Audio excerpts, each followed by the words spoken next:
Bénissons le Seigneur, lui qui est Dieu, lui qui a poussé nos pas en ce lieu, lui qui nous a réunis encore par son esprit, afin de nous rappeler son amour, afin de nous rappeler son œuvre, afin de nous rappeler qui il est en nous et pour nous.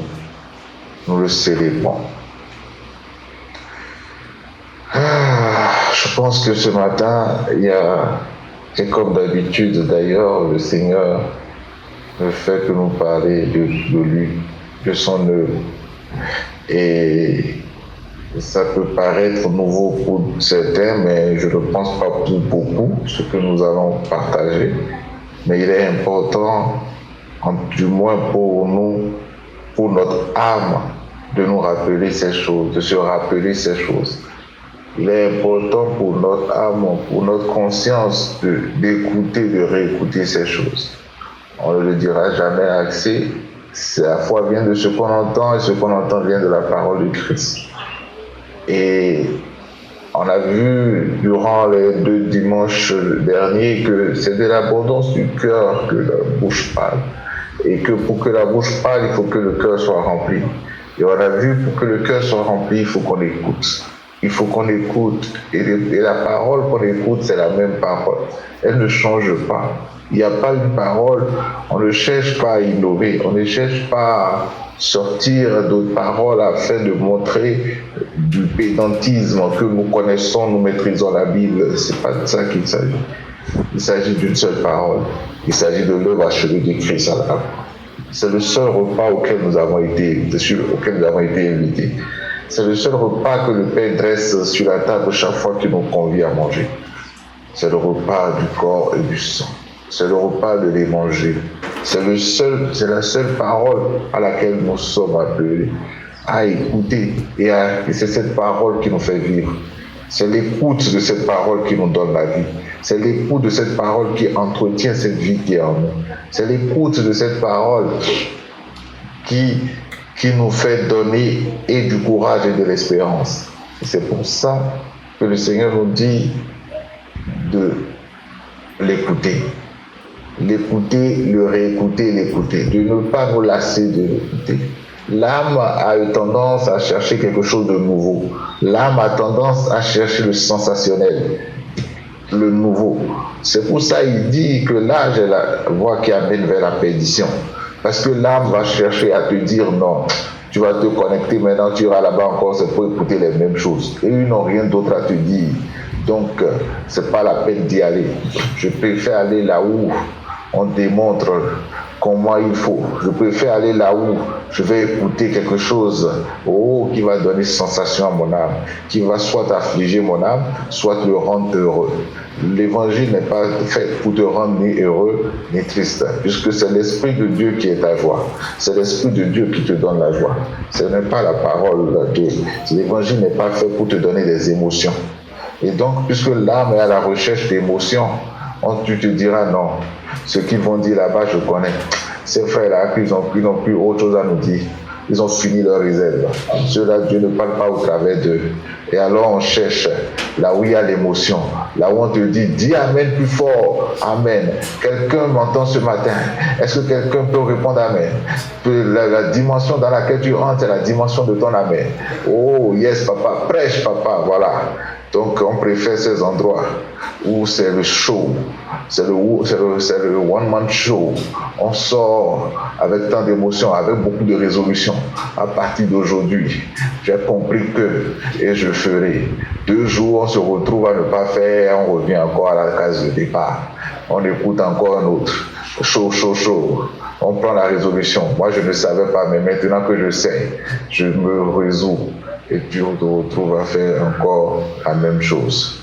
Donc ici, malheureusement, il ne nous a pas été donné de pouvoir faire ça. On n'a pas reçu l'onction de DJ pour animer. On n'a pas reçu l'onction de maître de cérémonie pour animer des foules. Mais on a reçu l'onction d'annoncer l'évangile. Donc, si tu te lasses d'écouter la même chose, malheureusement, tu es au bon endroit et au bon moment. Alors, nous allons entrer dans le vif du sujet.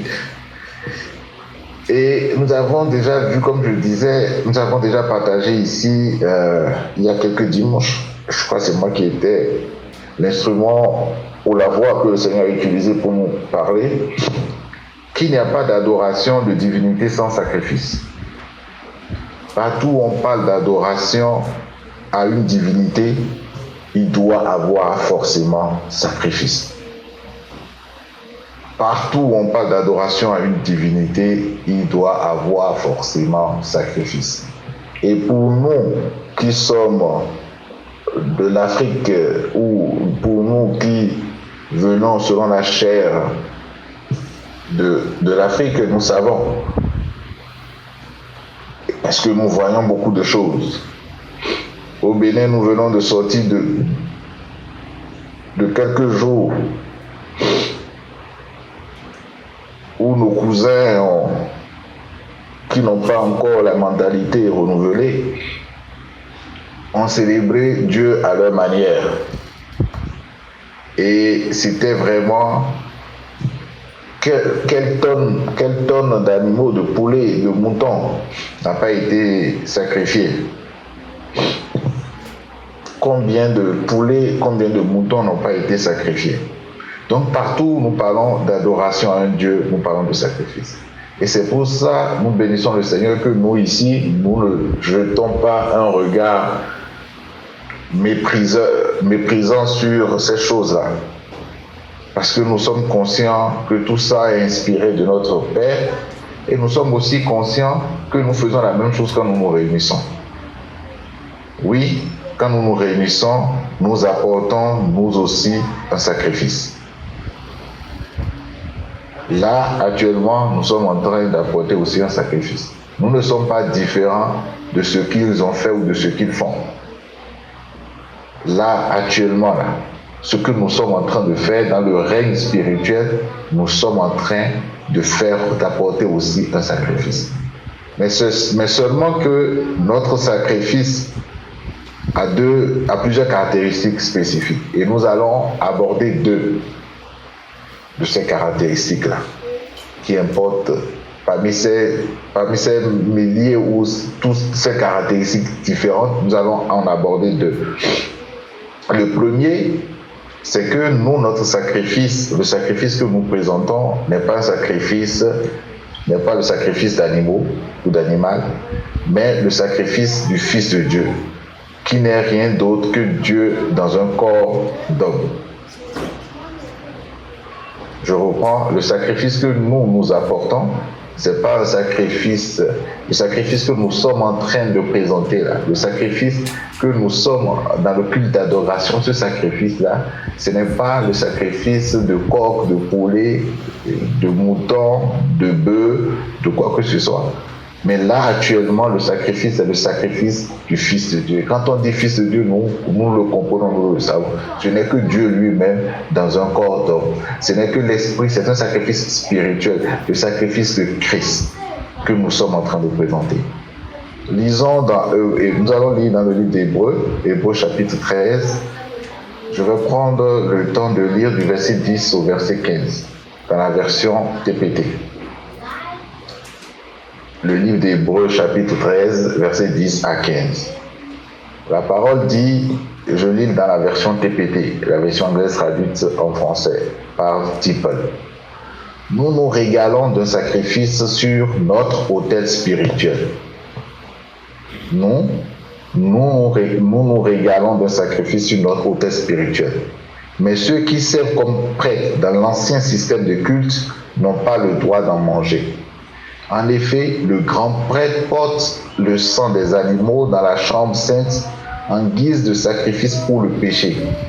Puis, il brûle les corps des animaux à l'extérieur de la ville. Et Jésus, notre sacrifice pour le péché, a également souffert la mort en dehors des murs de la ville pour nous rendre saints par son propre sang. Nous devons donc nous lever et nous rejoindre hors des murs religieux. Nous devons donc nous lever et le rejoindre. Nous devons donc nous lever et le rejoindre hors des murs religieux et porter son opprobre. En effet, nous n'avons pas de ville sur terre qui soit notre résidence permanente. mais nous cherchons la ville qui est destinée à venir. Ainsi, nous offrons plus un flot continu de sacrifices de sang. Nous n'offrons plus un flot continu de sacrifices de sang, mais par Jésus, nous offrons à Dieu un flot continu de sacrifices de louange. Ce sont les agneaux que nous offrons de nos lèvres qui célèbrent son nom. Je reprends. Nous devons donc nous lever et le rejoindre hors des murs religieux et porter son opprobre. En effet, nous n'avons pas de ville sur terre qui soit notre résidence permanente, mais nous cherchons la ville qui est destinée à venir. Ainsi, nous n'offrons plus un flot continu de sacrifices de sang, mais par Jésus, nous offrirons à Dieu un flot continu de sacrifices de louange. Ce sont les agneaux que nous offrons, de nos lèvres qui célèbrent son nom. Amen. Donc, chaque fois que nous nous réunissons, chaque fois que nous proclamons, nous échangeons autour de l'œuvre achevée de Christ à la croix, nous sommes en train de faire à la manière du Seigneur, à la manière voulue par le Seigneur, l'adoration, de présenter le sacrifice comme nos cousins le font. Et c'est pour cela que je disais tantôt que nous, nos réunions ne portent que sur l'œuvre achevée de Christ à la croix. C'est pour cela, puisque c'est le seul sacrifice qui est digne d'être présenté aujourd'hui au Père. C'est le seul sacrifice, c'est le sacrifice qu'il a opéré lui-même, qu'il s'est choisi dans cette ère de grâce pour être présenté.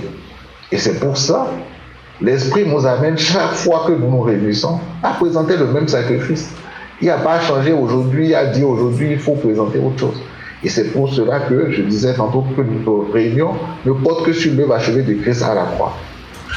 Et donc il faudrait que nous ayons la pleine conscience, par la grâce du Seigneur, que cette pleine conscience entre en nous de ce que nous sommes des esprits. Et quand nous nous réunissons, nous apportons véritablement un sacrifice, que nos réunions ne diffèrent pas des réunions que des gens que nous appelions par le passé les religions des cultes, des religions endogènes au cours desquelles il y a des sacrifices animaux. Franchement, il faut que nous sortions ça de notre tête. Comme je dis toujours, c'est les soi-disant chrétiens qui ne sont pas conscients en fait de ce qu'ils font, qui sont dans le sensationnel. Ce que nous faisons là, c'est très sérieux. Ça donne l'impression de quelque chose de banal, mais nous sommes en train de faire quelque chose de plus sérieux que ce que vous pouvez voir des gens en train de tuer des animaux. Ce que nous faisons n'est pas loin de cela en fait. Nous parlons, certes, pour vous, dans l'imaginaire physique, dans le physique, ce n'est que des mots qui sortent, mais dans le règne spirituel, la conversion dans le règne spirituel, c'est une adoration que nous portons. Une adoration, c'est un sacrifice que nous apportons. Et c'est le sacrifice que Dieu lui-même a opéré, que nous lui présentons. Chaque fois que nous louons l'agneau, chaque fois que nous célébrons l'agneau, chaque fois que nous célébrons l'œuvre achevée, nous sommes en train de porter un sacrifice. C'est pour cela que nous allons regarder, allons voir dans Apocalypse. Apocalypse 5, versets 6 à 10. Apocalypse chapitre 5, versets 6 à 10. Comment l'adoration est faite devant le trône. Et n'oubliez pas que la parole dit, les Écritures disent que les choses visibles tirent leur source de l'invisible. Apocalypse 5, chapitre 5, verset 6 à 10. Je lis dans la version The Message. Apocalypse chapitre 5, verset 6 à 10, je lis dans la version The Message. Je regardais, et là, entouré du trône, des animaux et des anciens. Il y avait un agneau égorgé, mais qui se tenait debout. Il y avait un agneau égorgé, mais qui se tenait debout. J'aime tellement la parole parce qu'elle est remplie de subtilités, de choses qui peuvent paraître contradictoires, qui peuvent te faire exploser le cerveau. un agneau égorgé, mais qui se tient debout. Comment un agneau égorgé peut se tenir debout? Et pour moi, je ne sais pas, je fais cette parenthèse, je ne sais pas pour vous.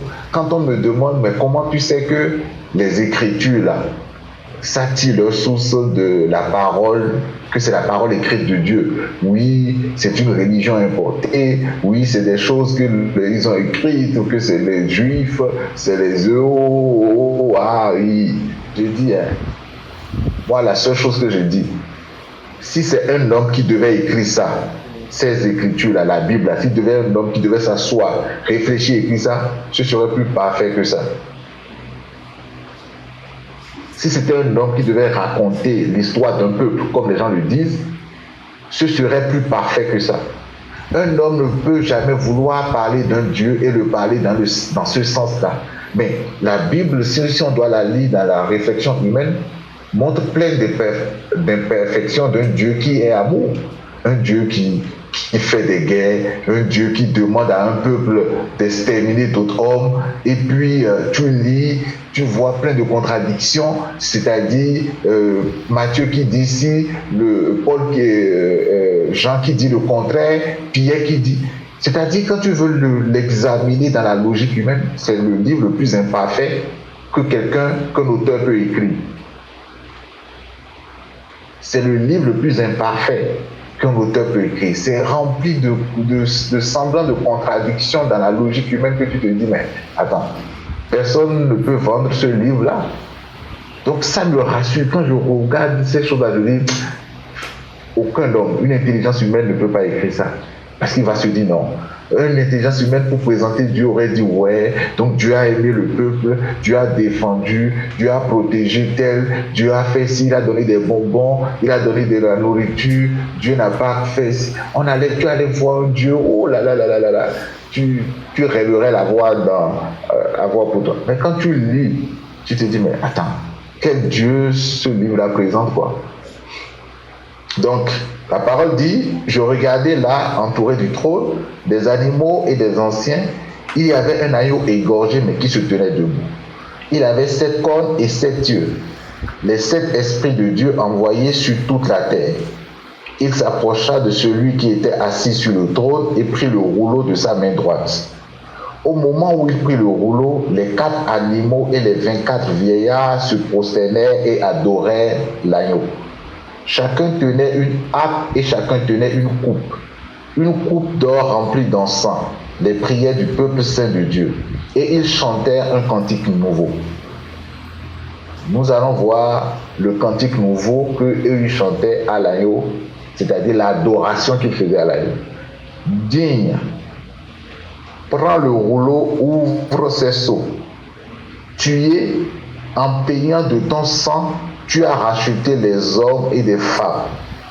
Tu les as rachetés de toute la terre. Tu les as rachetés pour Dieu. Tu as fait d'eux un royaume, des prêtres pour notre Dieu, des prêtres rois pour régner sur la terre.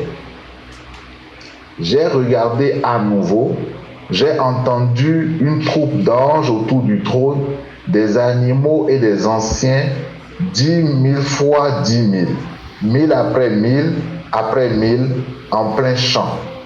L'agneau immolé est digne.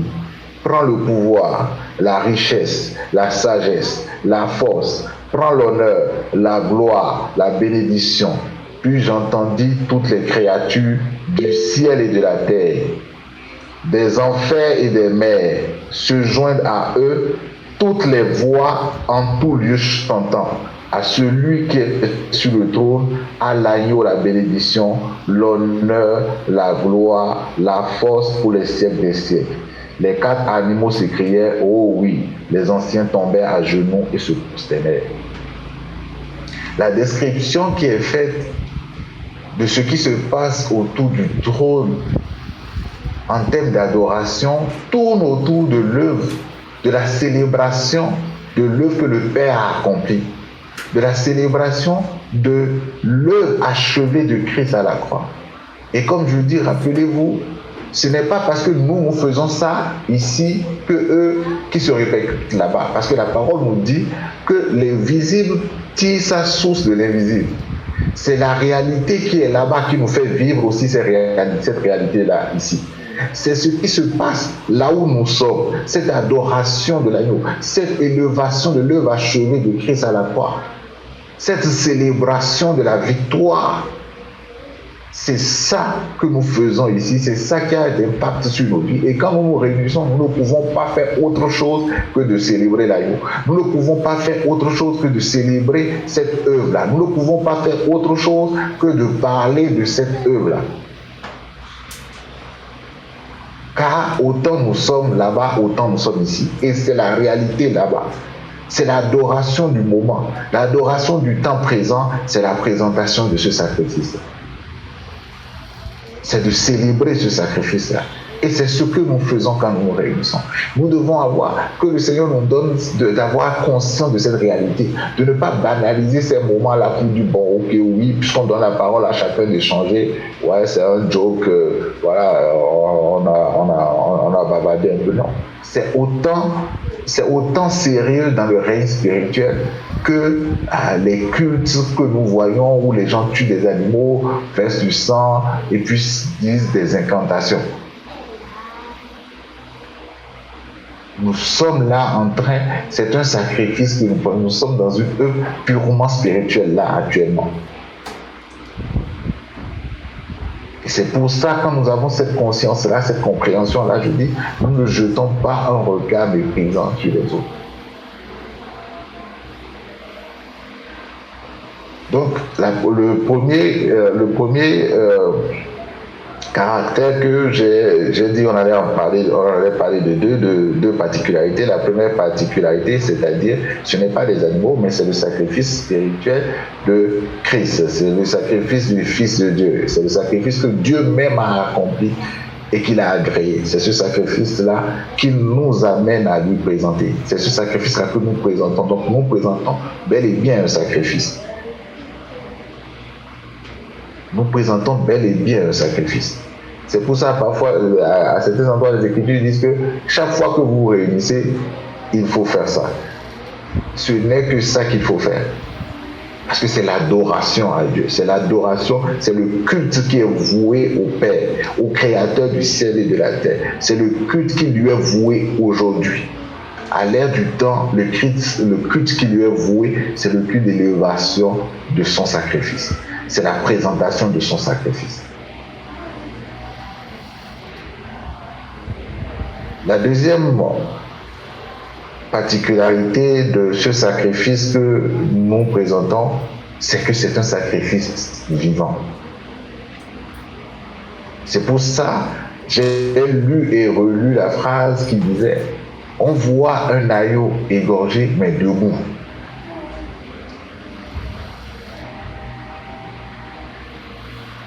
C'est ça, encore là, c'est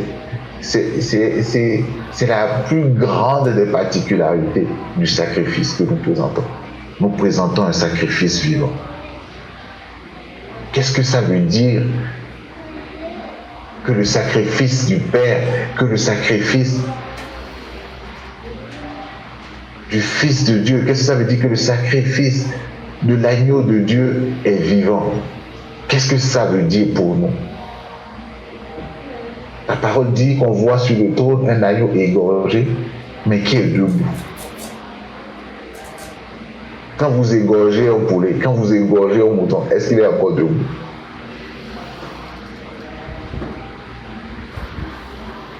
La première des choses que cela signifie pour nous, cela veut dire que le sacrifice est encore là pour témoigner de ce qu'il a accompli. C'est-à-dire, il est là pour témoigner de ce qu'il a accompli, pour dire, le sacrifice là, moi je l'ai fait. J'ai les marques encore. J'ai encore les marques de ce que j'ai fait. Donc personne, aucun être ne peut aller à l'encontre, ne peut contredire ça en fait. Personne ne peut dire que ce sacrifice-là n'a pas été fait. Personne ne peut dire qu'on n'a pas droit à ce sacrifice. C'est-à-dire, il est vivant pour veiller à ce que les grâces qui sont issues de ce sacrifice, c'est-à-dire que tu jouisses de ces grâces-là. Que ces grâces-là, que tu en vives pleinement.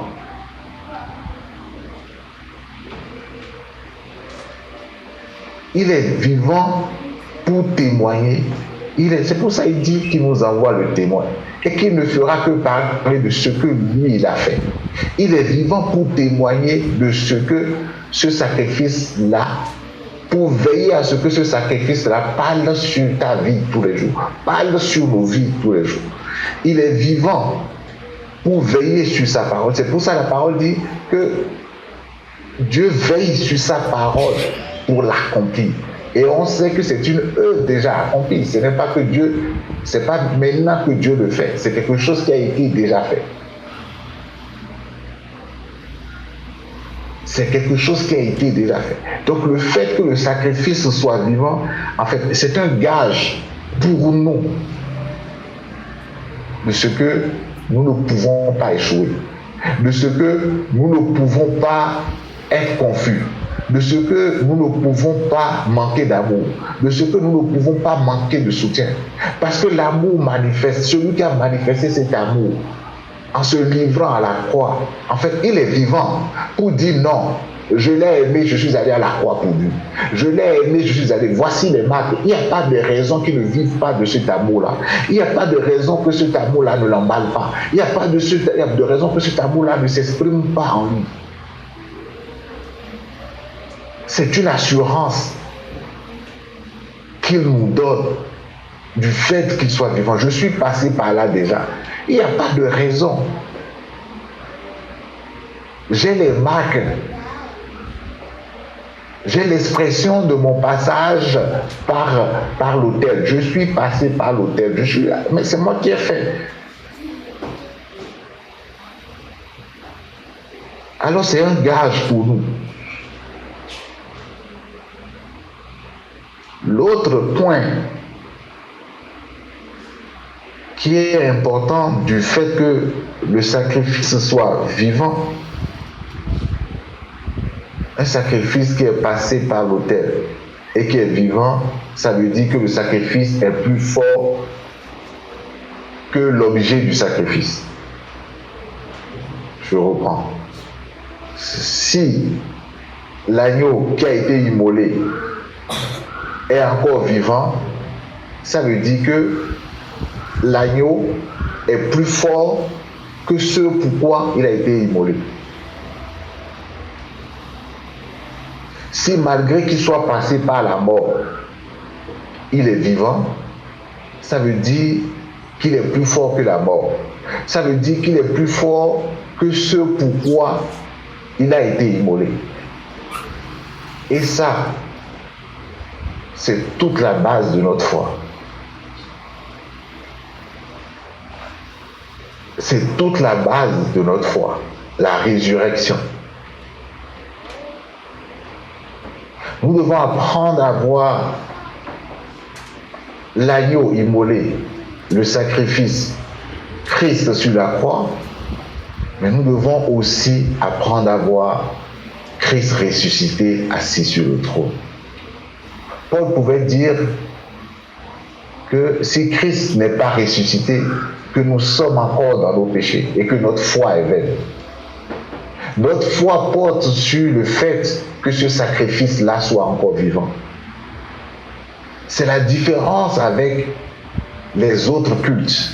C'est-à-dire, nous, notre culte, le culte que nous portons aujourd'hui, le culte d'adoration que nous faisons aujourd'hui, porte sur un sacrifice vivant, pas un sacrifice mort. Et si ces choses-là, par la grâce de Dieu, ne s'asseyent pas encore ou solidement sur notre conscience, nous n'allons pas différer des autres en fait.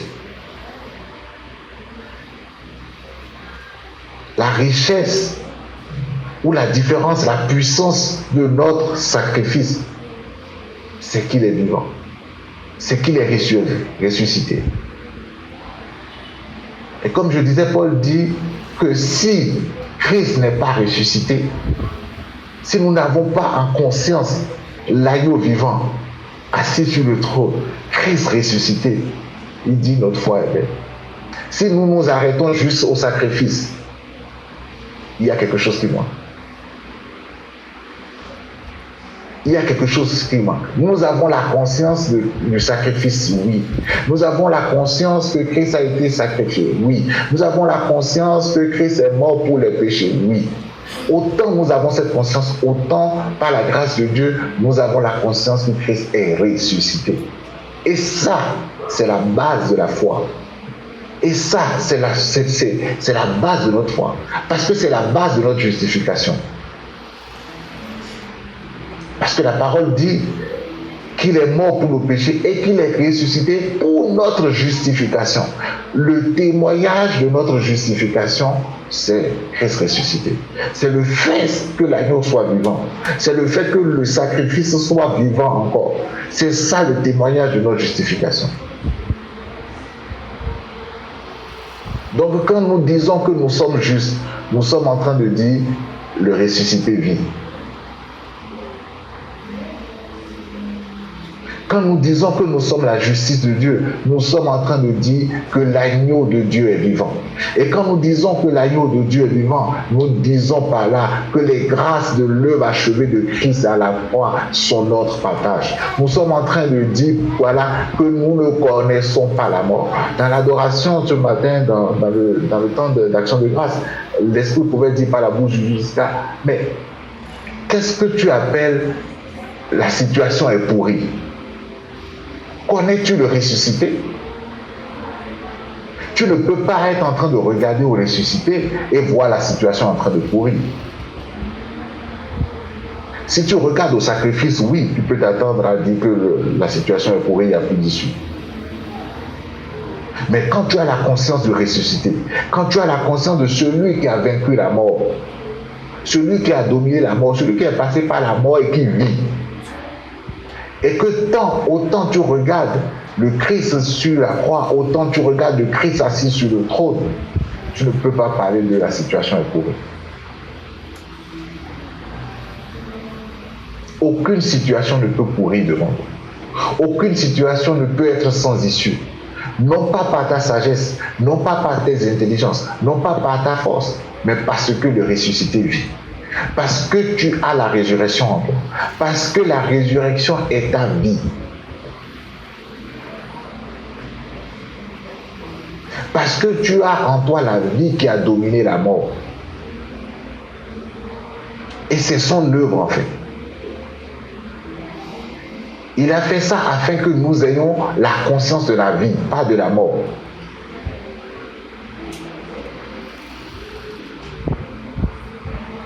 Il est ressuscité, il est vivant, il nous est présenté ressuscité vivant pour que nous ayons conscience de la vie, pas de la mort. Parce que la mort a été engloutie. Et comme je le dis, c'est la base de notre foi, c'est la résurrection.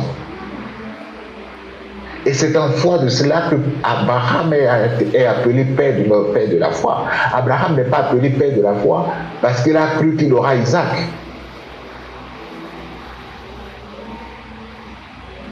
Hébreux 11, versets 17 à 19. Hébreux 11, 17 à 19. Abraham, je lis dans la version parole de lui. Abraham a cru en Dieu, mais Dieu voulait voir ce qu'Abraham allait faire, et il lui a demandé d'offrir Isaac en sacrifice. Alors Abraham a offert son fils unique, pourtant il avait déjà reçu les promesses de Dieu. En effet, Dieu lui avait dit, par Isaac, tu auras des fils qui porteront ton nom. Mais Abraham a pensé, Dieu a même le pouvoir de réveiller quelqu'un de la mort. C'est pourquoi Dieu lui a rendu son fils comme si celui-ci revenait de la mort. Mais Abraham a pensé, Dieu a même le pouvoir de réveiller quelqu'un de la mort. C'est à lui que le Seigneur a accordé la grâce de voir de la foi en la résurrection, premièrement. Et c'est en foi de cela que l'Esprit pouvait l'amener à aller sacrifier Isaac, parce qu'il avait cette conscience inébranlable. Et cette chose-là, c'est l'ombre des choses qui allaient venir. Et aujourd'hui, nous sommes dans le véritable. Aujourd'hui, nous sommes dans celui qui est la résurrection. Est-ce que nous avons la conscience du ressuscité? Est-ce que nous avons la conscience de la résurrection?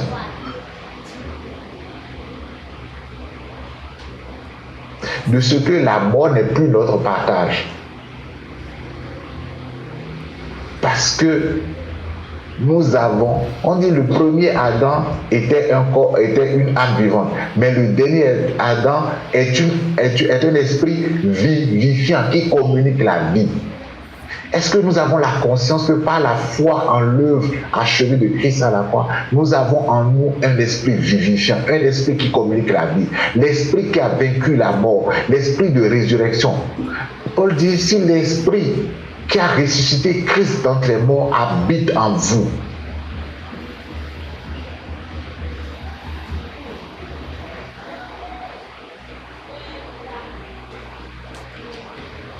Quelle est cette situation qui peut dépasser la mort? La mort, c'est la chose la plus suprême, c'est la chose la plus, c'est la plus grande calamité, c'est la fin.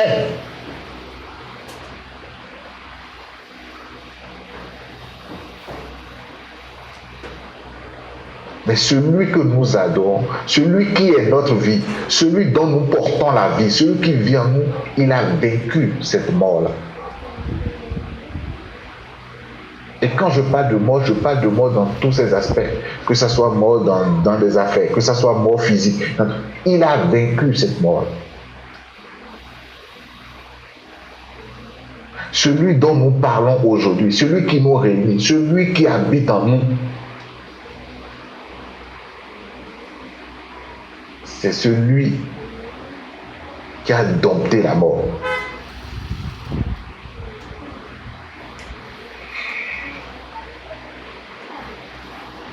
Hébreux chapitre 2, versets 14 à 15.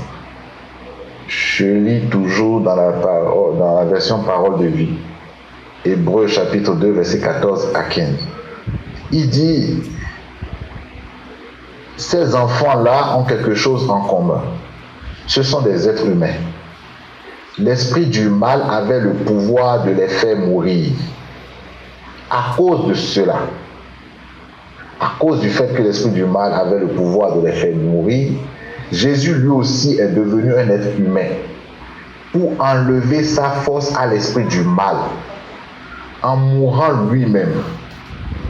Les gens étaient comme des esclaves pendant toute leur vie parce qu'ils avaient peur de la mort. En mourant, Jésus les a libérés. Je reprends. Ces enfants-là ont quelque chose en commun. Ce sont des êtres humains. Parlant de nous. L'esprit du mal avait le pouvoir de les faire mourir. À cause de cela, Jésus lui aussi est devenu un être humain pour enlever sa force à l'esprit du mal, en mourant lui-même. Les gens étaient comme des esclaves pendant toute leur vie, parce qu'ils avaient peur de la mort. En mourant, Jésus les a libérés. Est-ce qu'en parlant, en regardant à l'œuvre achevée de Christ à la croix, est-ce que tu vois cette libération de la mort aussi? Est-ce que tu as cette conscience que la mort n'a pas d'emprise sur toi? Est-ce que tu as cette conscience-là que la vie, le souffle de vie qui y a en toi, la vie pour laquelle tu rends grâce, c'est la vie Zoé, c'est la vie qui a dompté la mort, c'est la vie de la résurrection.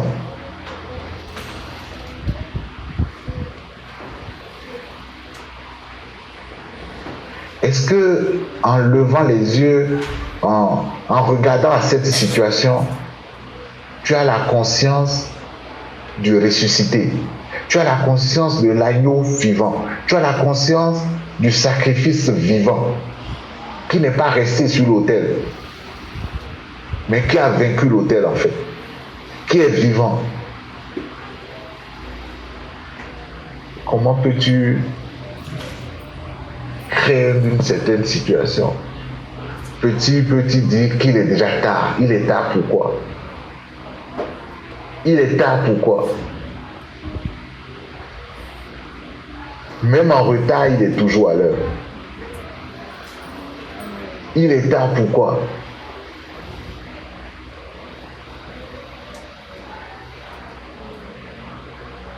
Est-ce que le Rédempteur a dit son dernier mot? Il est tard pourquoi?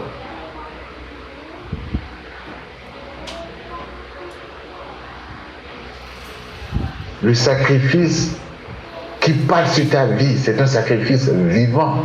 Ce n'est pas le sacrifice des animaux qui sont restés sur l'autel et qu'il faut renouveler.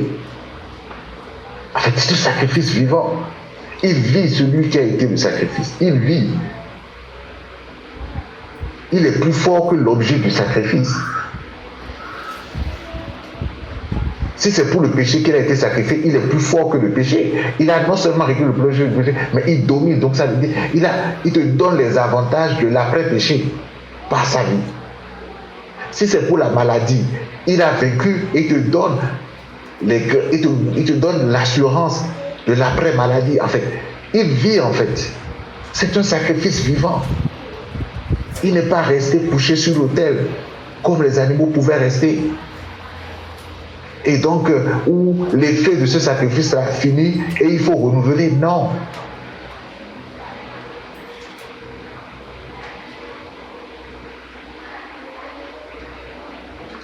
À quoi regardes-tu? C'est-à-dire, quelle situation peut être impossible? Quand nous regardons, oui, Jésus-Christ le Christ a été sacrifié, le Fils de Dieu, oui, on peut être encore dans la logique de l'impossibilité, mais quand on regarde à ce que le sacrifice là est vivant, de ce que le ressuscité vit et qu'il est assis sur le trône, qu'on voit le ressuscité, qu'on voit la résurrection,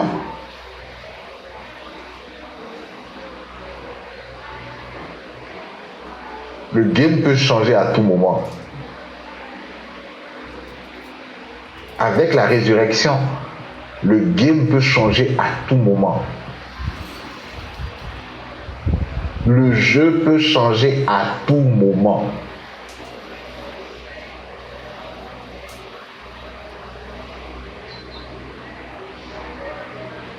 Le jeu peut changer à tout moment.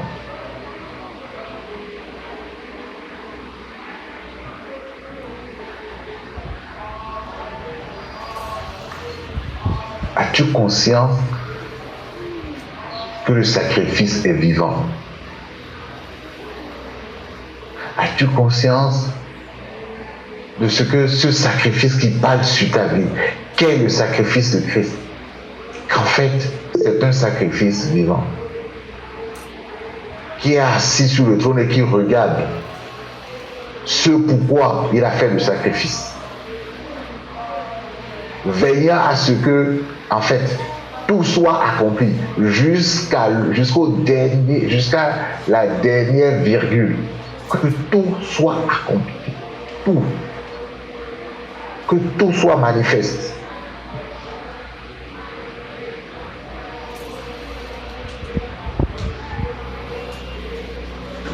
As-tu la conscience de ce que ce sacrifice-là est vivant, qu'il est la résurrection et qu'il t'a libéré en fait de la peur de la mort, qu'il t'a libéré de la mort en fait. Et Paul, dans cette conscience, entrant dans cette conscience, pouvait dire que la mort m'est un gain. Parce que je ne peux pas mourir en fait. Il dit, en fait, c'est réglé. Tu as la vie en toi. Tu as la vie qui a surplanté la mort. Tu l'as en toi. C'est elle qui parle pour ta vie. C'est elle qui marche avec toi. C'est elle qui domine ton existence. C'est elle qui se glorifie en toi. C'est elle qui est assise sur le trône.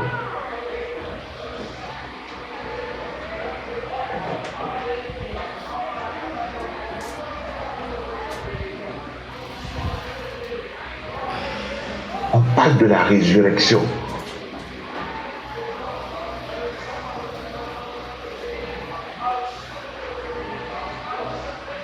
Quand Lazare faisait son jeu avec la mort, les deux jouaient au domino. Quand il est arrivé, il a séparé les choses. Il dit, bon, ok, stop.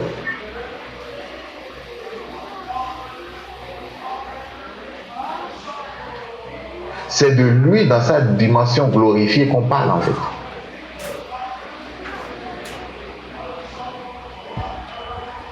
C'est de lui dans toute sa gloire qu'on parle aujourd'hui.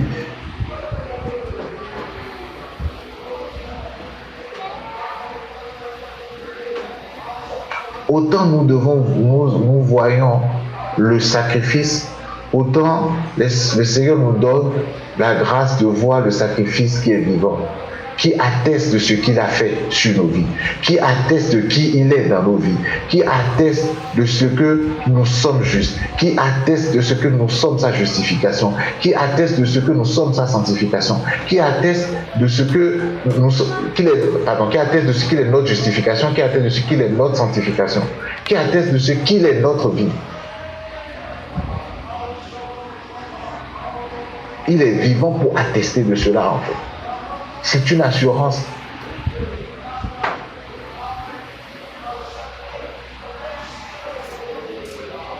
C'est une assurance quand nous regardons au sacrifice vivant qui est plus fort que le sacrifice, de l'objet du sacrifice.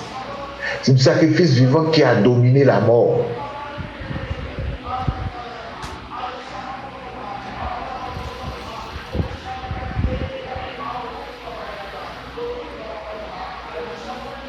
De ce que, en fait, la mort ne peut pas être comptée parmi tes mots, parmi tes phrases, parmi ta pensée. C'est pas possible. Quand on parle de mort, je ne parle pas que de mort physique, je parle de mort dans tous les sens.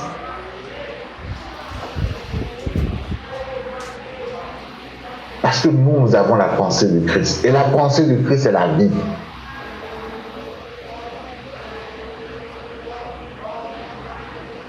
La pensée de Christ, c'est la vie.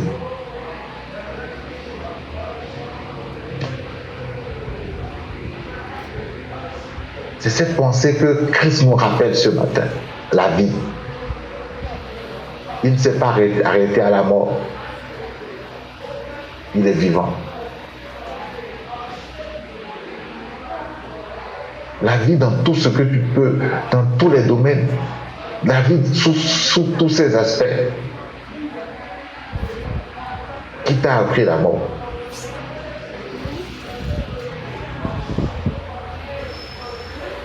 Qui t'a appris cette situation ne peut pas changer? Qui t'a appris c'est pourri? Qui t'a appris ces verbes-là? Qui t'a appris ces mots-là? Alors que lui dit, j'ai vaincu. Tu es plus que vainqueur. Alors que lui dit, je suis vivant. Alors que lui dit tel qu'il est, tel que nous sommes.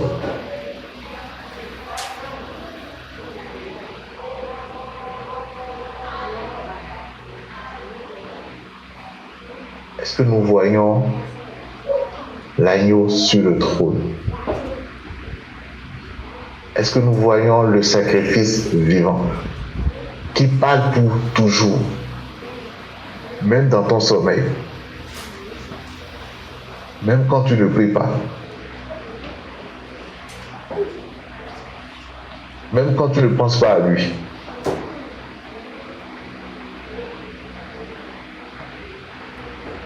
Il y a un sacrifice qui parle. Partout où tu te tiens. Qui crie faveur. Qui crie justification. Qui crie sanctifié pour toujours. Justifié pour toujours.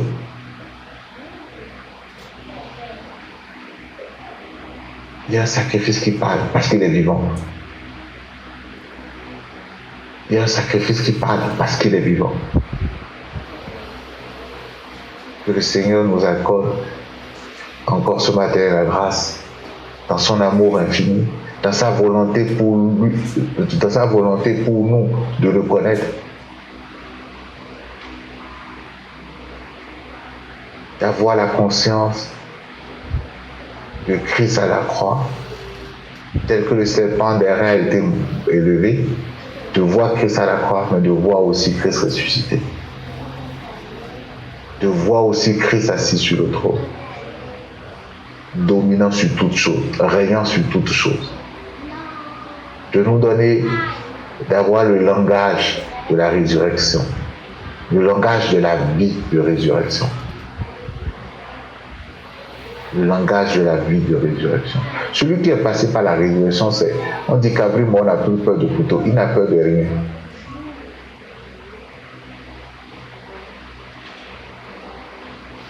C'est comme quelqu'un, tu vois, c'est comme quelqu'un qui a fait une maladie immunisante. C'est-à-dire, on te dit par exemple que quand tu vas faire la varicelle une fois, tu ne peux plus faire la varicelle. Tu vois celui-là, il voit quelqu'un qui touche la varicelle, il n'a pas peur.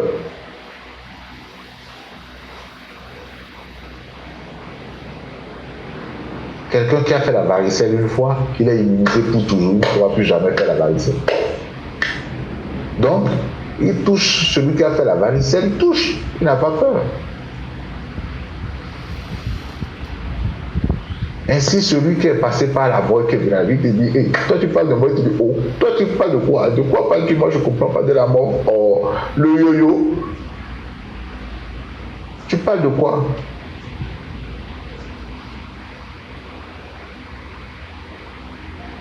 Cette situation perdue parce que c'est prévu que ça perdure, mais quand le boss dit son dernier mot, oh lolo, tout change.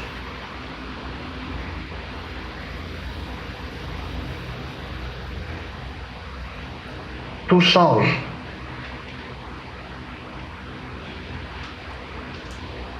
Le langage de la vie, la perception de la vie,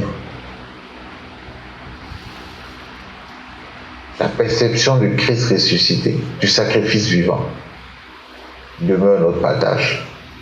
Dans le nom de Christ Jésus. Shalom. Intervention, question. La parole est à vous.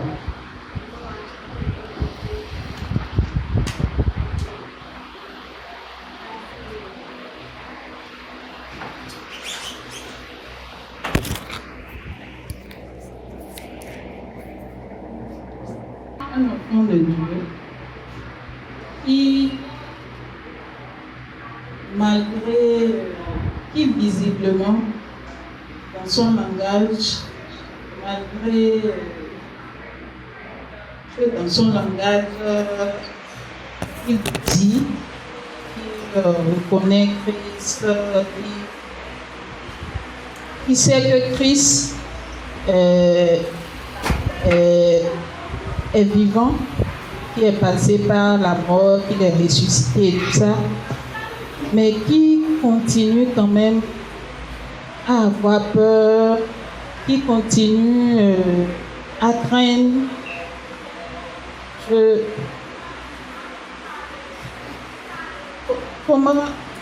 Qu'est-ce qu'on peut faire pour cette personne-là? Voilà ma question.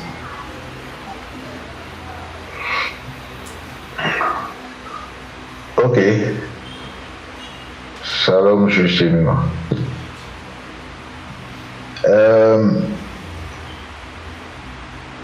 Comment je vais prendre ma réponse pour être clair d'un coup? Il y a rien à faire pour cette personne-là, et ce n'est pas un péché d'avoir peur. Ce n'est pas que cet enfant de Dieu, il ne vivra pas les grâces de Dieu pour lui non plus. Mais on parle aussi de de la paix, du shalom de Dieu en nous. Et le Seigneur nous enseigne depuis quelques jours, depuis toujours, dans l'écoute. Autant cet enfant, ce fils est exposé à l'évangile, est exposé à l'œuvre achevée, est exposé à Christ la résurrection, autant son cœur sera rempli, autant son système de pensée va drastiquement changer et autant sa parole va drastiquement changer. Il n'y a pas de... En fait, il n'y a pas de recette miracle et il n'y a pas de technique ou de comment ou de cette clé. Combien de fois nous sommes exposés à ce que Christ a fait, à qui il est? Il faut avouer par le passé que selon la volonté du Père, il nous a laissé longtemps exposés à ce que nous devons faire. Et tout ça a forgé forcément une personnalité, une mentalité, un système de pensée en nous qui donne des peurs, qui donne des craintes, qui donne... Donc autant aujourd'hui par sa grâce, il nous expose à la réalité de sa personne en nous, à la réalité de son œuvre en nous, autant nous allons voir, on ne faisait aucun effort pour porter des fruits de peur. On ne faisait aucun effort pour porter un langage de malheur, un langage de crainte, un langage négatif. On ne faisait aucun effort, ça coulait de source parce que c'était ce à quoi on était habitué. Tu te trouvais toujours injuste devant Dieu, tu te trouvais toujours incapable d'aimer Dieu, tu te trouvais toujours que tu ne faisais pas assez, tu trouvais toujours que c'est des portes qui étaient ouvertes et le langage allait avec. Aujourd'hui que le Seigneur se révèle à nous d'une autre manière, puisque c'est lui qui avait permis ça aussi, mais aujourd'hui qu'il se révèle à nous d'une autre manière, plus nous écoutons, plus nous sommes remplis et naturellement cette peur-là, cette crainte-là, ce langage-là va changer de lui-même. Il n'y a aucun effort et ce n'est pas, je répète, ce n'est pas un défaut d'un enfant de Dieu d'avoir cette crainte-là en fait. Ce n'est pas un péché. Il n'y a pas à se culpabiliser, à dire je ne parle pas comme ça, non. Le parler comme ça et le penser comme ça t'amène à réaliser plus la paix du Dieu qui est en toi en fait, que tu as déjà. Donc que tous soyons à l'aise pour comprendre que si Dieu nous a réunis, si le Père nous a réunis là ce matin pour mettre l'accent sur la vie de résurrection, c'est dans sa volonté de vouloir lui-même changer notre langage, de vouloir lui-même changer notre attitude. Attendons-nous à lui. Attendons-nous à lui. Exhortons-nous les uns les autres à nous exposer, à nous connecter, à être là. Et les fruits vont venir. C'est lui qui mange les fruits, c'est pas nous qui mangeons. Parce que quand on le fait, c'est pour sa gloire. Soyons détendus. Parce qu'il nous corrige dans la justice. Donc c'est la correction qu'il veut nous donner. On n'a pas choisi avant d'être exposé à tout ce qu'il nous a fait exposer. Donc c'est lui aujourd'hui qui choisit de nous exposer à la réalité de sa personne, à la vérité. Et nous continuons par lui faire confiance. Nous continuons par lui faire confiance. Mais c'est important pour nous qui sommes enfants de Dieu d'avoir, je ne dirais pas d'avoir assez, mais d'avoir conscience de cette vérité-là, surtout de la résurrection, de la vie après la mort que nous avons en fait. Parce que nous avons une vie qui n'est pas une vie, je dirais ordinaire. Je ne dis pas ça pour qu'on commence par penser qu'on est extraterrestre, c'est pas ça. Mais c'est-à-dire nous avons une vie, oui, qui n'est pas ordinaire. Nous avons une vie qui est venue d'après la mort. Nous avons une vie de résurrection. Et c'est capital quoi, parce que c'est ça la base de notre foi. Si on se dit qu'on croit en Jésus-Christ, on croit en Jésus-Christ parce qu'il est ressuscité. On croit croire en la résurrection. Et la résurrection, donc les mots, ce n'est pas la résurrection de demain, ce n'est pas la résurrection du corps demain, ce n'est pas ça, ce n'est pas que ça en fait. C'est l'esprit vivifiant qu'il est. Ce n'est pas croire en la résurrection que quand on va mourir, on va ressusciter, ce n'est pas ça, non. Nous avons été ressuscités déjà avec lui, assis avec lui dans les lieux célestes. C'est une réalité.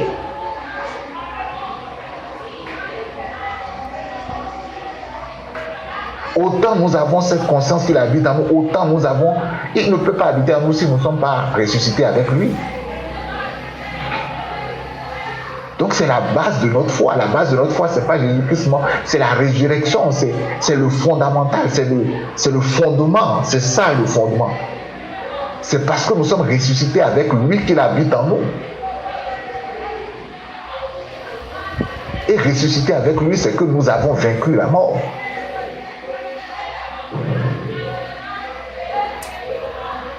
C'est que l'esprit de résurrection vient en nous, c'est que nous avons un esprit vivifiant, un esprit qui communique la vie, c'est que tout ce que nous touchons reçoit la vie. Ce n'est pas à nous de juger si reçoit la vie, est-ce que ça bouge, c'est que tout ce que nous touchons vit, tout ce que je fais prospère, tout ce que je sais, en fait, c'est la vie que j'ai.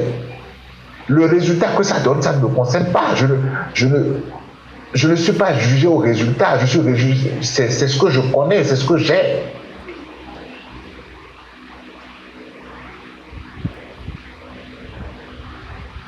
C'est un peu ce que je peux dire pour répondre à ta question. Je ne sais pas si ça t'a satisfait. Permettez. Le juste, je peux y aller. Oui, vas-y. Sur la question, quoi. Ok, je salue tout le monde, la famille, amis, comme en présentiel où nous sommes ici. Bon, je lis d'abord pour commencer, je lis le passage juste puis Giscard Simon, qui l'a partagé dans le chat. Colossiens 3, le verset 1 à 2, version de l'Esprit. Donc, si vous voulez vraiment vivre cette nouvelle vie de résurrection avec Christ, agissez en conséquence. Poursuivez les choses auxquelles Christ préside. Ne vous traînez pas les yeux rivés sur le sol, absorbés par les choses justes devant vous. Levez les yeux et soyez attentifs à ce qui se passe autour de Christ. C'est là que se déroule l'action. Voyez les choses de son point de vue. Amen. En réalité, comme c'est une excellente question parce que les gens posent ça tout le temps. Si nous prenons notre cas, comment l'assurance est venue, alors que nous étions les mêmes hier à avoir peur, à se battre à longueur de journée contre les hôtels, surtout quand Simon finissait ses 200 jours de jeûne dans une année, c'est en ce moment que les démons venaient encore triturer son cou proprement. Il vivait quand même ces choses. Et puis, du jour au lendemain, toutes ces choses-là ont disparu. On a eu l'assurance, on ne peut pas l'expliquer. Mais comment c'est arrivé? Simplement parce que nous entendions la bonne nouvelle. Nous étions exposés à l'évangile qui présentait tous les jours le Père à nos yeux, qui tous les jours n'exposait que Christ et Christ seul. Il nous présentait sa beauté, sa magnificence, sa puissance, son autorité, comment il vit éternellement, comment il est souverain, roi de la terre, des cieux et de tout l'univers, comment aucun événement, aucune action, rien ne peut se passer dans tout l'univers si ce n'est lui qui est l'auteur, celui qui initie, qui fait l'action et qui termine l'action. En écoutant continuellement ces vérités, ces bonnes nouvelles, nous avons constaté l'assurance qu'on ne peut pas expliquer. Au point où les gens avec qui nous vivons, je vais dire, on commençait par nous traiter d'insouciants, d'irresponsables, de fous. mais simplement en écoutant ces bonnes nouvelles. C'est comme quand on est dans un quartier, il y a les voleurs qui volent les motos et ils volent, ils font du carnage, on a peur. Mais le jour où tu découvres qu'en réalité, le maître du game, celui qui jette tout et qui vole les motos, qui fait que les motos disparaissent là, c'est ton bon petit, c'est ton gars sûr, tu ne fermes plus la porte, tu mets ta moto dehors, tu vas dormir. Pourtant, le quartier n'a pas changé. Les gens continuent de voler les motos. Le quartier n'a pas changé. Mais qu'est-ce qui s'est passé? Tu as découvert qu'en réalité, c'est mon bon gars qui gère les choses. Donc tu laisses la porte ouverte, tu mets la moto dehors, tu laisses la clé dedans et tu vas dormir. Et tu te réveilles le matin, la moto est encore là. Ou bien il a pris la moto, il a fait quelques courses et il ramène la moto. Ce qui a changé, ce n'est pas le quartier, ce n'est pas les événements. Les événements sont restés tels quels. Mais toi, tu as entendu quelque chose. Et c'est ça, Romains 12 nous dit, le renouvellement de la pensée. Et c'est une bonne nouvelle parce qu'on a un frère avec lui ici qui partageait avec moi un exemple par rapport à la piqûre. Que hier, la piqûre, et même aujourd'hui pour les enfants, quand on était enfants, la piqûre pour nous c'était mortel, ça allait nous tuer et on fuit. Mais quand on grandit, on comprend que la piqûre, c'est pas pour nous tuer. Mais la piqûre continue de faire mal. Quand on pique, ça fait toujours mal. Mais on a compris que ce n'est pas pour tuer. Juste ce qui s'est passé, le renouvellement de la pensée. C'est l'exposition continue à la bonne nouvelle. Être exposé de façon continue à cette bonne nouvelle. Dans Isaïe 55, verset 3, Dieu dit, écoutez-moi et vous vivrez. Prêtez l'oreille à ce que je dis. Il n'a pas dit faites des actions. Procédez ainsi. Écoutez-moi simplement et vous vivrez. Et je crois que c'est dans Romains, la foi vient de ce que l'on entend. Et ce que l'on entend vient de la parole de Christ. Et notre Père dit, mon juste vivra par la foi. Donc si on associe tous ces passages, ça fait mon juste vit par ce qu'il entend continuellement de moi. Mon juste vit par ce qu'il entend continuellement de moi. Quand il entend, on célèbre, mais on fait. Quand on parle de moi, il ne sait pas ce qui se passe, mais il vit. Il vit, c'est pour cela que c'est une folie pour le monde qui ne peut pas comprendre et qui ne peut pas accepter ça. Alors que tous les jours, nous voyons, même la vie nous montre que nous sommes ce que nous entendons tous les jours. Nous sommes aujourd'hui l'éducation qui nous a été donnée. L'éducation nous a été donnée en parlant, les parents en parlant. Nous devenons ce qu'ils disaient. Et malgré ces faits qui sont devant nous, quand on en parle, l'homme par son intelligence humaine estime que c'est trop facile. Que c'est trop facile quand même. Attends, on va pas faire on va pas se rendre sur la montagne. Tu ne vois pas les événements. Est-ce qu'on n'ira pas lier les esprits de famille? Est-ce qu'on ne va pas se lever dans la prière, faire des combats? Est-ce que la peur, là, ce n'est pas un esprit de peur? Ah, je me rappelle que mon grand-père avait peur, mon papa avait peur. Donc c'est l'esprit de famille qui a été transmis. Et donc la peur, est-ce que ce n'est pas ça? Ce n'est pas un esprit de peur. Donc c'est l'homme dans son intelligence naturelle, il veut comprendre les choses de cette manière. Alors que la vérité, c'est très simple, c'est Christ. Présenter la bonne nouvelle tous les jours, exposée devant nos yeux, dans nos cœurs, dans nos oreilles, tout le temps, en l'écoutant. Ce n'est que la seule chose que nous faisons. Et c'est ça, chaque fois que nous nous réunissons, qu'est-ce que nous faisons? Nous partageons cette bonne nouvelle. Et hier, et même jusqu'à aujourd'hui, nos frères de l'autre côté, ils se réunissent et ils continuent de partager aussi Moïse et les voiles sont jetés. Vous voyez ce qui est terrible. Là-bas aussi, on ne fait pas d'effort. Hein. On écoute seulement ce qui est annoncé. Et il y a le voile qui est là. Et on ne voit pas la splendeur de l'évangile de Christ briller. Juste en écoutant rien que la parole. C'est l'écoute continue de la parole. Il n'y a rien d'autre à faire. Et selon le plan établi, selon le calendrier divin de notre Père, lorsque, comme Paul pouvait le dire, lorsque les temps ont été accomplis, lorsque le moment viendra, le moment choisi par le Père pour donner cette assurance à la personne, lui-même, sans qu'on ne s'en rende compte, qu'on ne sache quand, lui-même va constater cette assurance. Mais cela ne dépend pas de ceux qui annoncent. Ça ne dépend même pas de la personne qui écoute l'évangile. Ça dépend de notre Père qui a son plan parfait qu'il déroule. Nous nous exposons à sa bonne nouvelle. Nous écoutons l'évangile. Nous entendons ce qu'il nous présente. Tous les jours, nous avons ça. Même si certains peuvent estimer que c'est la même chose, même quand on allait à l'école hier, on nous disait que l'enseignement, l'éducation est pédagogique, quelque chose comme ça. La répétition, voilà. La répétition est pédagogique. Voilà, la répétition est pédagogique. Donc, nous répétons les mêmes choses. Nous sommes comme ce micro qui amplifie ce que le Père dit. Nous amplifions ça, on entend simplement. Nous sommes comme des corbeaux qui répétons bêtement ce que le Père dit. Et c'est ce que nous entendons, c'est ce qui nous fait énormément du bien à chaque instant. Shalom.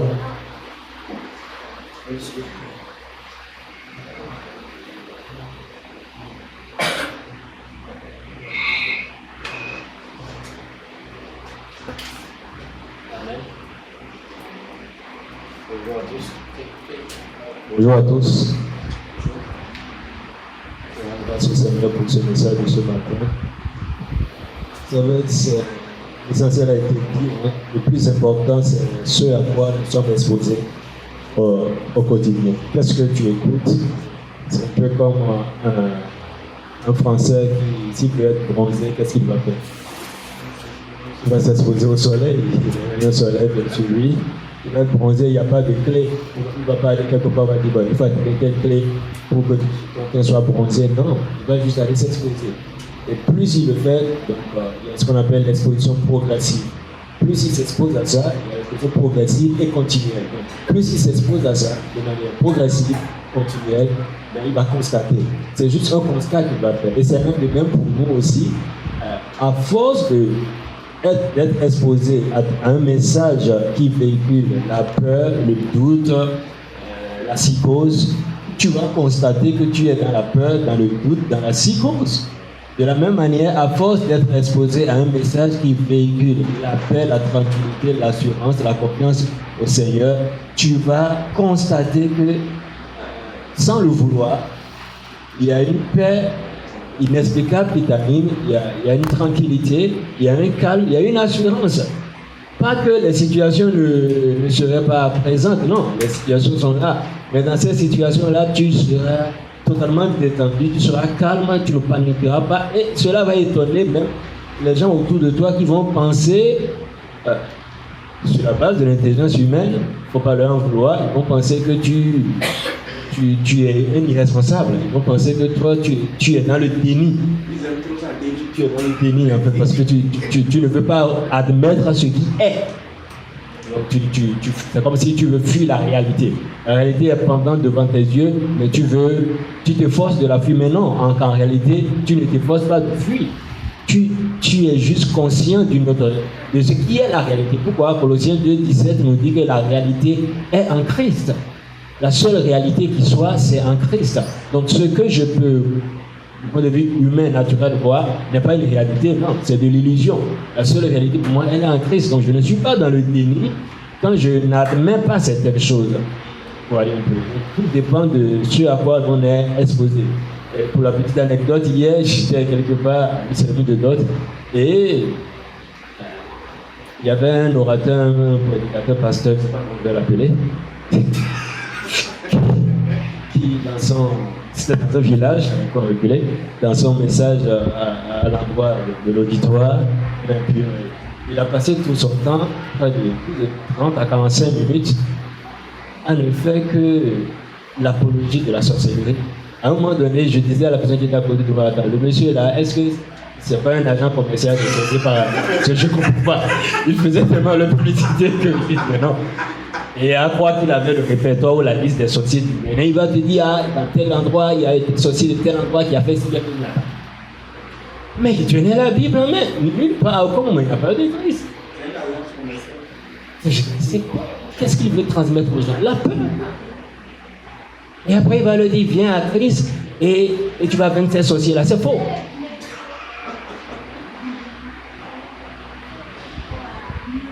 Le but n'est pas de vaincre les sorciers, non. Tu n'es pas avec Christ pour vaincre les sorciers, non.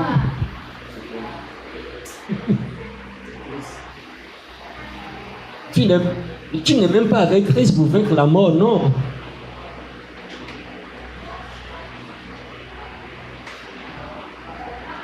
C'est juste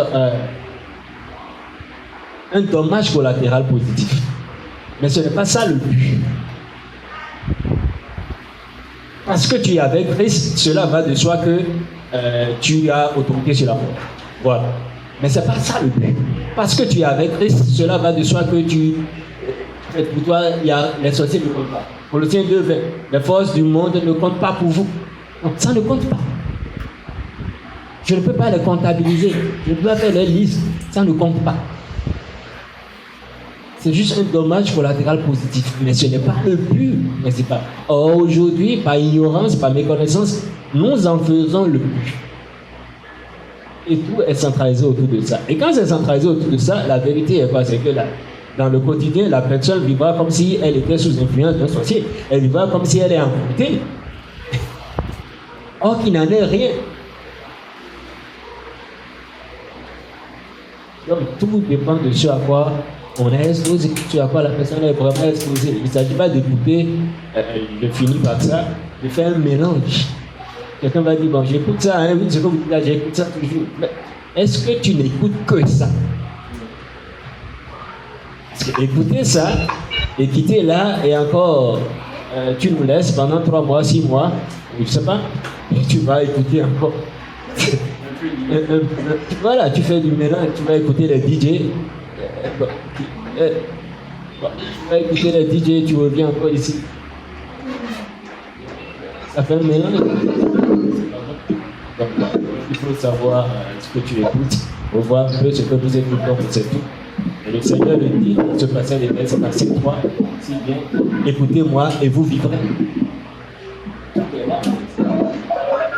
Écoutez-moi et vous vivrez. Donc il s'agit de l'écouter lui, d'écouter ce qui est la vérité. Donc même dans ce que tu écoutes, il faut savoir faire le tri. Et c'est à ce niveau-là qu'on a du mal, je pense. Peut-être on fera un enseignement sur ça. On ne sait pas faire le tri. Nos oreilles ne sont pas des poubelles pour tout. Il faut qu'on puisse trier en fait. Parce que dans ce que quelqu'un te dit, ce n'est pas 100% qui est la vérité. Donc, il faut que tu fasses le tri toi-même et retenir ce qui est. Exactement comme les croyants de Béret qui ont écouté l'apôtre Paul. Je rappelle l'apôtre Paul qui est l'auteur, dit-on, de la moitié du Nouveau Testament. Mais après avoir écouté les enseignements de Paul, qu'est-ce qu'ils ont fait? Ils n'ont pas écouté. On dit qu'ils sont encore allés sonder les Écritures pour ne retenir que ce qui est exact.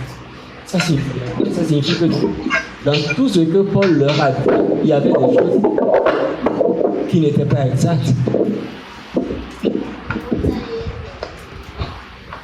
Ça veut dire que dans tout ce que Paul avait dit, il y avait des choses qui n'étaient pas exactes. Il y avait des choses qui n'étaient pas exactes.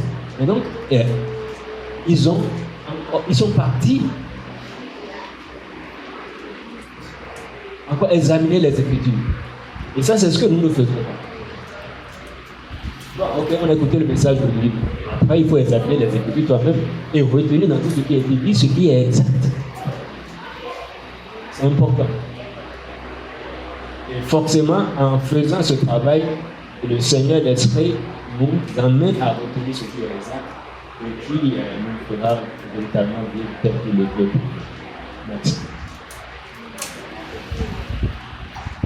Ok.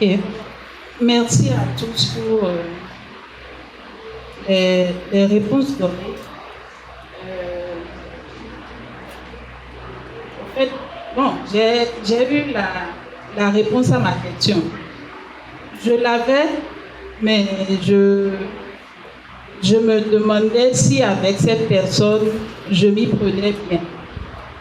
Parce que c'est pas une personne qui écoute, qui a la grâce d'écouter les bons messages que papa nous fait entendre chaque jour. Mais visiblement, c'est une personne qui est capable qui est capable de te dire tous les versets de la Bible. Et de prendre l'un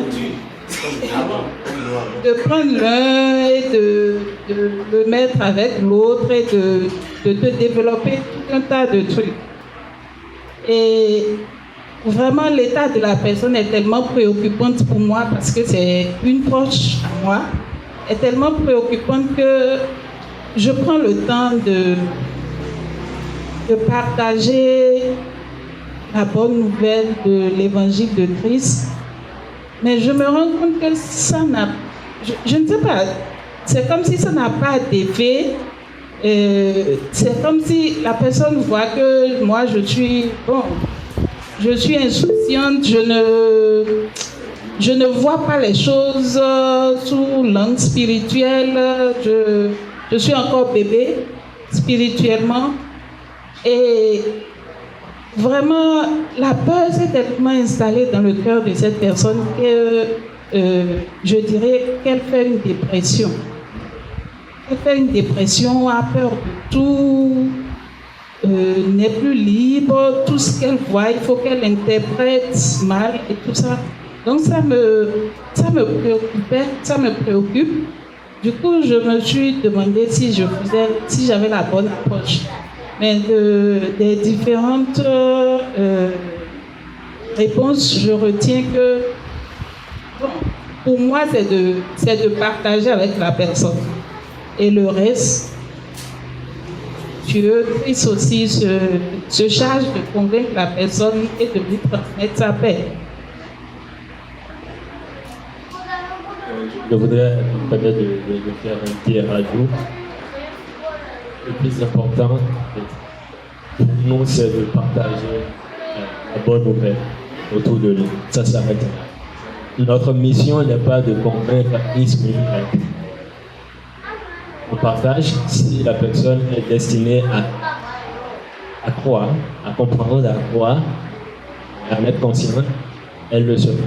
Mais si elle n'y est pas destinée, elle ne le sera jamais. Des fois, quand nous nous efforçons pour convaincre les gens, on se dit, je vais dire un truc. C'est comme si, est-ce que vous et moi ne sommes plus préoccupés par le bien-être de quelqu'un plus que le Seigneur lui-même? Mais il y a des fois où nous prenons des choses à cœur, d'une manière où ça devient comme un défi pour nous. On dit non, ça doit être comme ça, elle doit faire ci. Subtilement, en agissant de la sorte, nous basculons dans l'auto-justice. Dans l'auto-justice. Vouloir faire les choses par nous-mêmes. Et on va le dire, on le fait pour le Seigneur. Mais il ne s'agit pas juste de faire la chose pour le Seigneur. Mais qui fait la chose? C'est ça le plus important. Tu peux faire quelque chose pour le Seigneur, mais si ce n'est pas le Seigneur qui l'a fait, ce n'est plus pour le Seigneur. Et on en voit plein d'exemples dans les Écritures. Ils ont fait des choses pour le Seigneur. De bonnes œuvres, de bonnes actions. C'est pas ça. Et on le voit aujourd'hui dans bien d'assemblées où les gens, nous-mêmes, finalement, on était diligents à tout ce que l'homme faisait, les jeunes, les prières, tout ça, là, le service. On se levait à 5 h du matin, on faisait ça pour qui? On disait pour le Seigneur.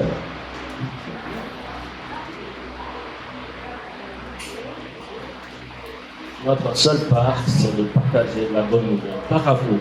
Pas pour convaincre quelqu'un, non, mais parce que c'est une bonne nouvelle. Quand tu as quelque chose de bien, et cela va de soi que, avec ceux qui sont autour de toi, tu partages ça, tout simplement. Quand tu as une bonne nouvelle, généralement, personne ne garde une bonne nouvelle pour lui-même. Donc on partage. Ça s'arrête là. Mais l'effet qu'aura la bonne nouvelle sur l'autre, ça ne t'incombe pas. Ce n'est pas de ta responsabilité. Comment la personne réagirait face à la nouvelle que tu lui as apportée, ce n'est pas toi qui détermine ça. Elle peut prendre ça en bien comme elle peut prendre ça en mal. Ça peut amener la personne à te prendre même en adversité.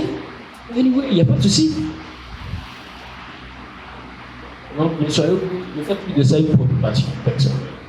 Vous avez fait votre part, sur le plaisir vous donne, partagez. Et ça va être la même. Ne partagez pas dans une perspective avec un arrière-plan de jugement ou de dire non, ce qu'elle fait c'est mauvais. Non, ce qu'elle fait n'est pas mauvais. Rien n'est mauvais. C'est la part de grâce qu'il lui a accordée pour le moment ça. C'est la part de grâce qu'il lui a accordée pour le moment ça. Rendez juste grâce au Seigneur pour sa vie chaque fois. Seigneur, merci pour sa vie. Merci de continuer à illuminer les yeux de son cœur. Même quand à l'apparence vous voyez que la situation s'envenime, non, rendez grâce, continuez de rendre grâce au Seigneur pour ce que le Seigneur fait dans sa vie. S'il lui a donné de pouvoir comprendre, de pouvoir croire ça à un moment donné, sans même que vous n'interveniez, vous serez même surpris. C'est la première surprise. Un changement au niveau de cette personne-là. C'est un peu ce que je voulais ajouter. Merci.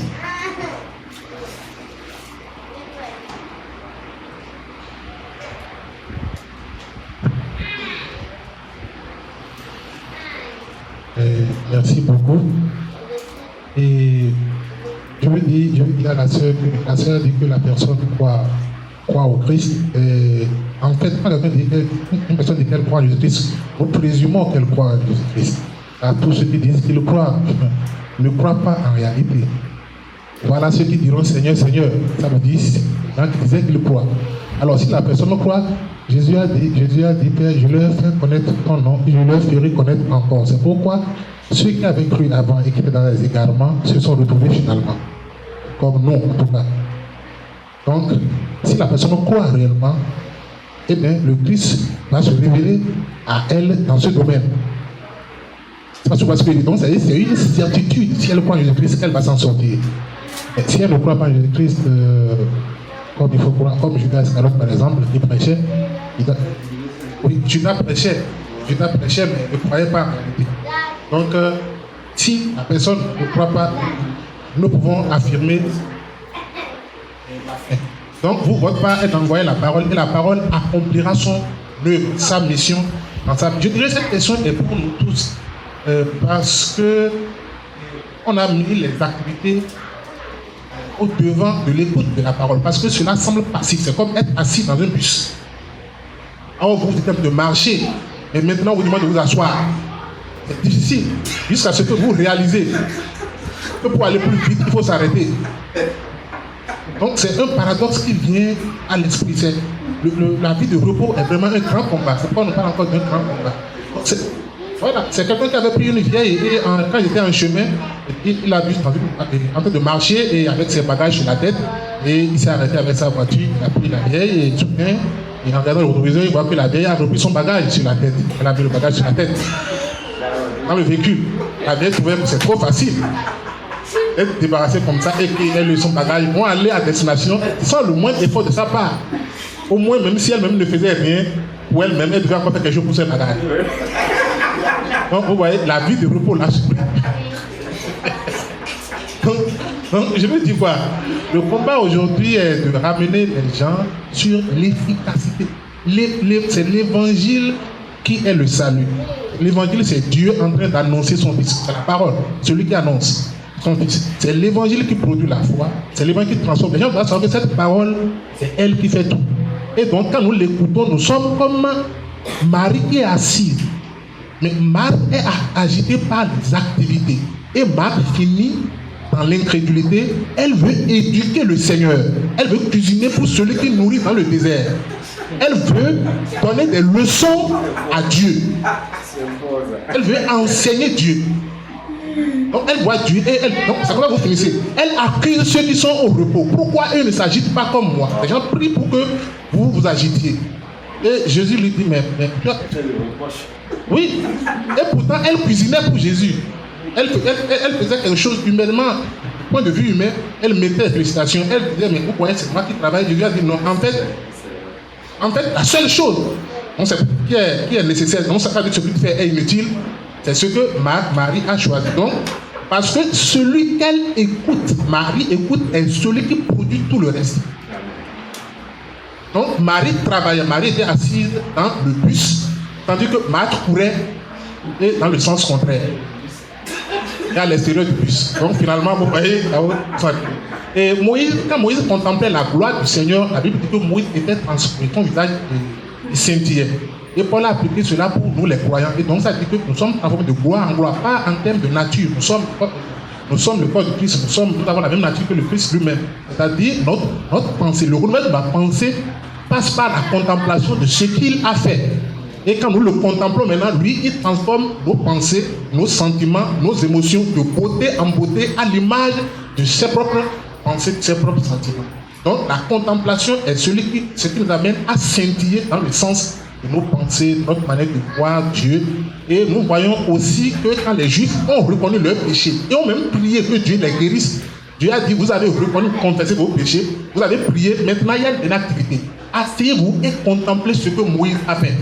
Donc toi tu viens, tu finis tu dis, Seigneur, tu confesses tes péchés, on voit les larmes, et tu finis de faire ta prière, ta séance de prière, tu as fini, assieds-toi maintenant. Et on dit, Moïse, montre-le, fais l'œuvre maintenant. Tu as dit, maintenant, il faut que toi tu regardes ce que moi j'ai fait. Bon, Quand tu lui as demandé ton attention, lui demande ton attention. Donc ça veut dire que la fin, c'est l'écoute. Il veut ton attention, ce que tu regardes et ce qui est important à tes yeux. Personne n'aime regarder dans le WC parce que ce qui est dans le WC ne nous intéresse pas. Donc, ce que vous regardez, moi, ce qui vous intéresse en réalité. Donc, l'attention, c'est ce qui montre l'intérêt. Donc, ce que la femme cherche en s'habillant, c'est simplement de l'attention. Et voilà, donc quand vous n'avez pas cette attention, tout ce que vous faites, il faut votre attention. Dieu veut notre attention. Et pour la persévérance, je vais finir par là.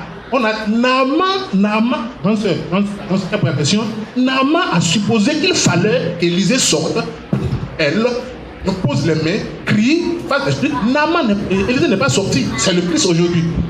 Il n'a pas rencontré Élisée, il a rencontré un messager de Christ. Donc le Christ est ici en esprit. Donc vous rencontrez un homme, c'est nous et Géasi aujourd'hui. Donc tu rencontres un homme, on dit pose avec Géasi.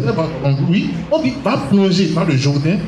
7 fois, 7 veut dire jusqu'à ce que tu veux, tu réalises. Mais il s'agit de plonger. Donc la même action doit être répétée jusqu'à ce que la situation soit réglée. Donc la lèpre qui était le symbole des pensées non renouvelées, des émotions bizarres, partira, non pas quand vous serez simplement rentré dans l'eau, mais quand vous serez plongé, certaines fois, chiffre de la perfection. Donc la seule chose à faire, c'est de s'asseoir dans ce véhicule et de ne pas bouger. Et c'est là ce qui est très difficile. Et que le Christ nous amène à nous mettre dans cette posture de repos, surtout dans notre prédication. Je connais un homme qui, avant quand il prêchait, devait vous forcer à confesser Christ. Il se reconnaît, il dit, tu ne comprends pas, tu dois confesser Christ maintenant.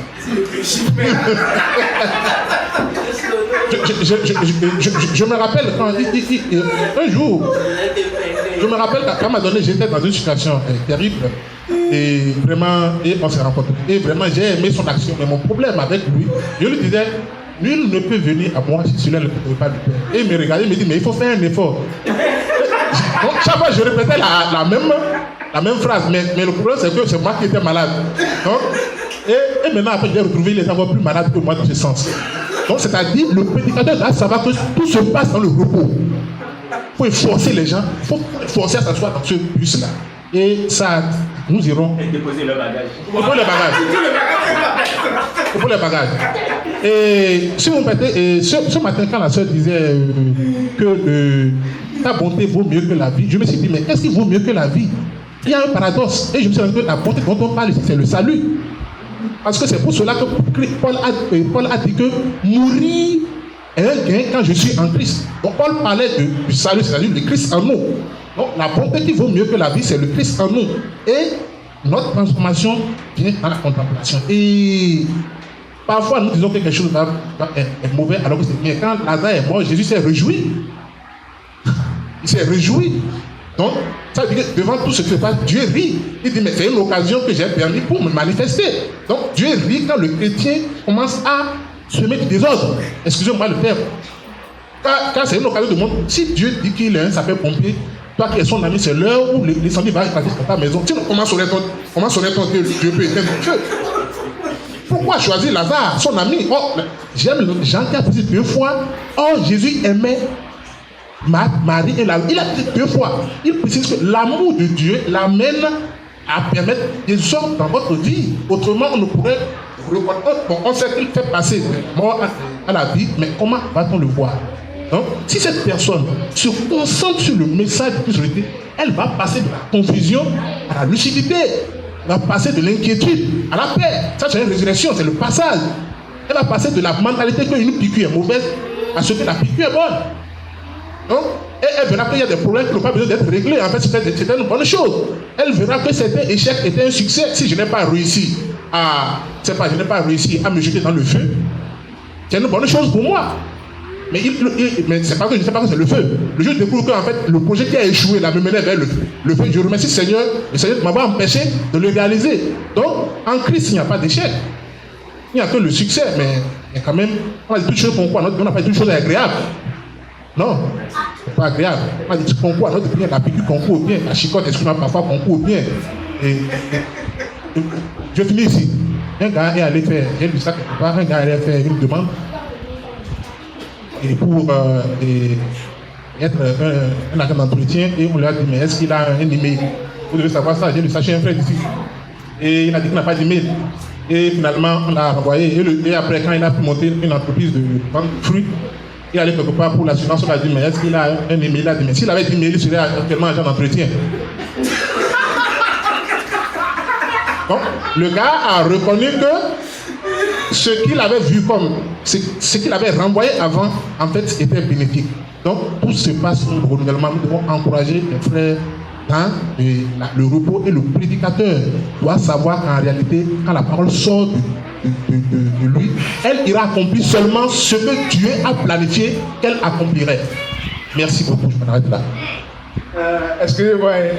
Emmanuel. Oui, Emmanuel, c'est pas Anatole. avant que tu me parles, je te... Emmanuel, c'est Anatole, non? C'est Anatole, oui, c'est Anatole. Je voulais te le présenter. Ah. Non, tu n'as pas besoin. C'est Anatole. Quand il a parlé, tu n'as pas besoin. Tu l'as retrouvé dans cette vie. J'ai entendu. Quand j'ai entendu les choses, j'ai compris. Oh Jésus. C'est l'autre malade de frère qu'on avait au nord. Est-ce qu'il y a d'autres interventions? Ok, en attendant l'intervention, vous voyez, c'est ce qu'on disait. Vous voyez, lui, il était au nord et Dieu faisait les mêmes choses que lui. Et pour son petit témoignage, les gens ont failli le lapider là-bas, il a fui et il est venu à Cotonou. Il me disait ça la dernière fois, que dans tout le nord, partout il prêche, les gens disent qu'il est fou et qu'il veut égarer les gens, les frères ont failli le tuer. Donc il a fui, il est revenu à Cotonou. Que là-bas, là, les gens ont failli le tuer. Que il y a une... Il dit, mais c'est quoi? Qu'est-ce qu'il lui a fait? Parce qu'il prêche, les gens disent non. Et il ne peut même plus se retrouver dans une assemblée. Dès qu'il vient, les gens disent, ah, celui-là, il faut le faire sortir. Il est obligé d'aller de rue en rue. Et vous voyez, c'est la vérité, il dit, mais personne ne veut l'entendre et l'écouter. Ah, sincèrement. Donc, tu avais, comme les gens ne pouvaient pas t'écouter là-bas et tout était dans ton cœur, tu as voulu tout se passer. Ok, nous rendons grâce à Dieu pour ce qu'il fait, pour la beauté de la parole et de Dieu nous fait. Ok, alléluia. Je reviens confirmer les paroles du Seigneur qui ont été libérées, et je veux dire aussi que c'est pas seulement pour ceux qui n'écoutent pas encore la parole de grâce, même pour ceux qui écoutent déjà la parole de grâce. Le défi est là en réalité. Le défi est là. Et moi, je veux juste exhorter nos frères, en présentiel comme en ligne.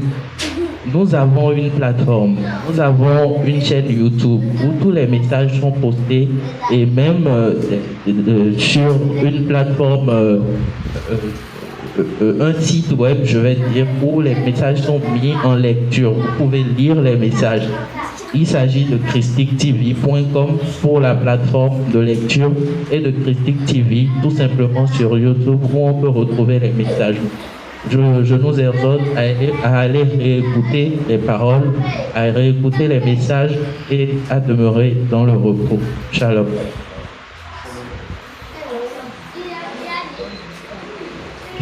Ok, merci Justin pour ce rappel, c'est important. Et aussi il y a les brebis du Seigneur qui sont en train d'aller manger dans d'autres pâturages là, que vous connaissez la forêt de revenir manger. Bon, Henri, intervention. Non, s'il n'y a pas d'intervention, Henri, moi je vous retourne le micro en présentiel. Ok, s'il n'y a plus d'intervention, nous allons rappeler les annonces. Les vendredis de 19h à 20h, nous sommes en ligne pour un temps d'action de grâce et de prière. Et les dimanches, nous nous retrouvons ici à partir de 9h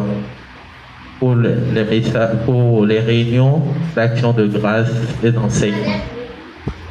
Nous allons passer au temps des libéralités. Le numéro de téléphone, le numéro pour envoyer les libéralités par Momo est mis dans le chat. Vous pouvez regarder. Pour ceux qui veulent partager leur libéralité par Momo, Père, nous te disons merci. Nous te rendons grâce pour toi qui pourvois dans nos vies, dans nos familles. Nous te bénissons, Seigneur, pour ce que tu nous as donné durant toute cette semaine, durant tout ce mois qui a déjà commencé, durant toute cette année calendaire. Tu as déjà tout prévu avant la fondation du monde. Nous te disons merci pour qui tu es, merci pour ce que tu fais. Et nous apportons libéralement et gracieusement ce que tu nous as donné, une infime partie de ce que tu nous as donné, avec action de grâce. Nous te disons merci, Père.